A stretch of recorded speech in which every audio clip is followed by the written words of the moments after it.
Sanjay Uvacha Evamukto Hrishikeshaha Gudakeshena Bharata Senayorubhayor Madhye Sthapayitva Rathottamam Bhishma Drona Pramukhatah Sarvesham cha Mahikshitam Uvacha Partha Pashetan Samavetan Kuruniti Tatra Pashyat Sthitan Parthah Pitarnatha Pitamahan Acharyan Matulan Bhratran Putran Pautran Sakhims Tatha Swashuran Suhridaschaiva Senayorubhayorapi Tan Samiksha Sakaunteyaha Sarvan Bandhu Navasthitan Kripaya Paraya Vishtaha Vishidan Nidam Abravit Arjuna Vacha Drishtve Mam Swajanam Krishna Yuyutsum Samupasthitam.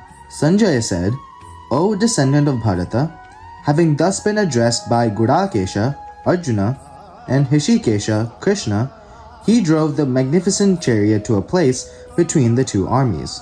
In front of Bhishma, Drona, and all the kings, he said, O Partha, behold these Kurus gathered here. There, Arjuna saw stationed in both armies fathers, grandfathers, teachers, maternal uncles, brothers, sons, grandsons, and friends as well. Seeing all his kinsmen arrayed before him, O descendant of Kunti, Arjuna was overcome with deep compassion and uttered this in sorrow. Seeing these, my own kinsmen, O Krishna, arrayed for battle, my limbs fail and my mouth is parched. Krishna, addressed as Hrishikesha, which means master of the senses, obeys Arjuna, the Gudakesha, which is the master of sleep or the vigilant one. This is significant because the Lord places himself in the service of his devotee. But Krishna's instruction is simple and potent. Pashetan, behold these Kurus. He doesn't say, behold the enemy, he says, behold the Kurus, your clan, your family. Krishna is forcing the reality of the situation into Arjuna's consciousness without filter. But then, Arjuna's vision shifts from armies to individuals, from enemies to relationships. He then lists the devastating sequence. Fathers like Drona, grandfathers like Bhishma, teachers, maternal uncles, brothers like Duryodhana, sons like Laxman, and Sakhin, which are friends. Arjuna is not seeing strangers. He is seeing the very people who raised him, taught him, played with him, and celebrated with him.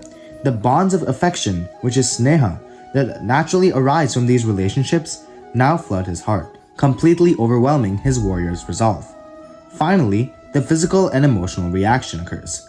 This is the onset of moha, which is delusion, and shoka, which is grief.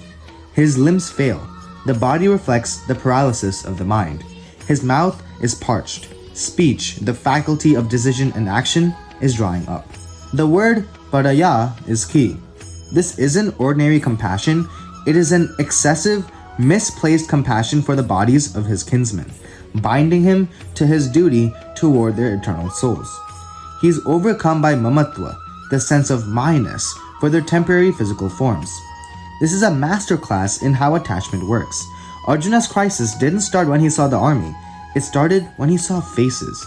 This teaches us that our greatest conflicts are often not between right and wrong in the abstract, but between duty and the heart's attachments to the people involved. In our own lives, we may know intellectually what the right action is, but when that action involves confronting a family member, disappointing a friend, or making a difficult choice that affects loved ones, our limbs fail and our mouth goes dry. We are paralyzed by mamatva. This is my job. This is my reputation, my family, my security. Arjuna is showing us that before we can perform our highest duty, we must confront the storm of attachment within. The battlefield is first within. His physical symptoms are a sign that his intellect, which knows fighting is his dharma, has been captured by his emotions. Hare Krishna.